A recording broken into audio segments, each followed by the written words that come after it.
For the first time in 15 years, Yukon's oldest and most haunted hotel is opening. Owners Anne Morgan and Jamie Toole have spent more than a decade renovating the historic Caribou Hotel and are hopeful it will be ready by this weekend. Anne is joining me now this morning from Whitehorse. Good morning.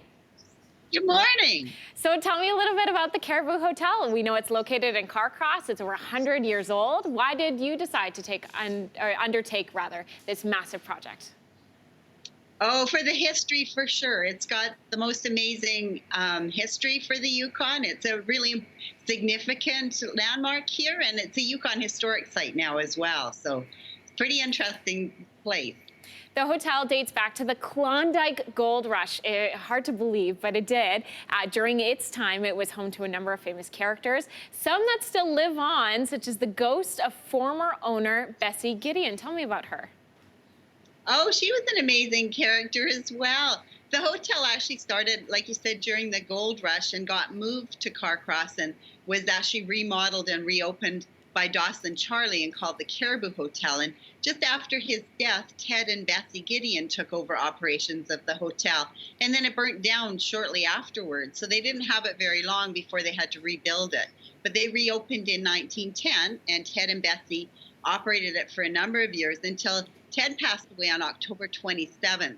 And 5 years later, Bessie passed away on October 27th in the hotel. So it's said that Bessie's spirit is the one that haunts the hotel. And yeah, so lots of strange occurrences in the hallway and sort of near her old room, but pretty interesting character. Oh, I imagine October 27th is the night that you want to be there for all of that activity. Another character we know, Polly the Parrot. So how did you incorporate the story of Polly into your restoration of the hotel?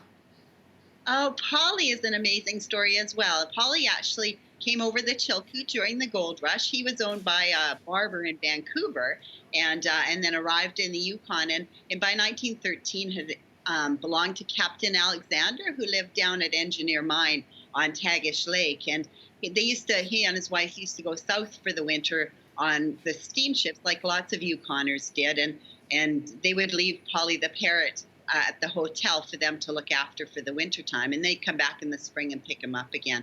And then, of course, in 1918, they went down south, left Polly at the hotel, went south with their dog on the Princess Sophia, which hit Vanderbilt Reef, and all the souls on board were lost except for the Alexander's dog. So the only two survivors really were Polly the Parrot and their dog.